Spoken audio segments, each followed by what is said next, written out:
சர்க்கரை நோய் இருக்கிறவங்க வந்து என்னதான் நான் வந்து சுகரை வந்து கண்ட்ரோல் பண்ணுறேன், ஸ்வீட்ஸ்லாம் நான் அவாய்ட் பண்ணுறேன் அப்படின்னு சொன்னாலும் சில நேரம் அவங்கள மீறி வந்து சாப்பிடணும் அப்படின்ற மாதிரி ஒரு இது இருக்கும். அதுக்கு வந்து இப்போ சுகர் ஃப்ரீ ப்ராடக்ட்ஸ் வந்து நிறையவே வந்திருக்கு. அதெல்லாம் தவிர்த்துட்டு நீங்கள் வீட்டில் இருக்கிறதே இந்த மாதிரி பண்ணி கூட நீங்கள் சாப்பிட்லாம் சுகர் பேஷண்ட்டுக்கு வந்து அப்படின்ற மாதிரினா நீங்கள் என்ன சொல்லுவீங்க? இவர்கள்லாம் என்ன எடுக்கலாம் அப்படின்னு சொல்லி சொன்னோம்னா, ஃபஸ்ட்டு விஷயம் வந்து பார்த்தீங்கன்னா, நீங்கள் வெஜிடபிள்ஸ் இருக்கு இல்லையா, இந்த வெஜிடபிள்ஸில் நேச்சுரலான சுகர் இருக்குது அதில் ஆல்ரெடி. நீங்கள் வேணால் இது பண்ணி பாருங்கள். அதாவது நேச்சுரலான சுகர், நேச்சுரலான சால்ட்டு அதுக்குள்ளே இருக்குது தாதுக்கு.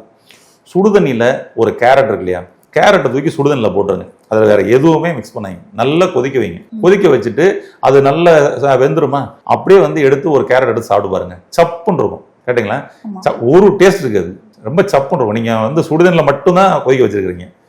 ஒரு கேரட்டை டைரெக்டாக சாப்பிட்டு பாருங்கள், இனிக்கும். புரியுதுங்களா?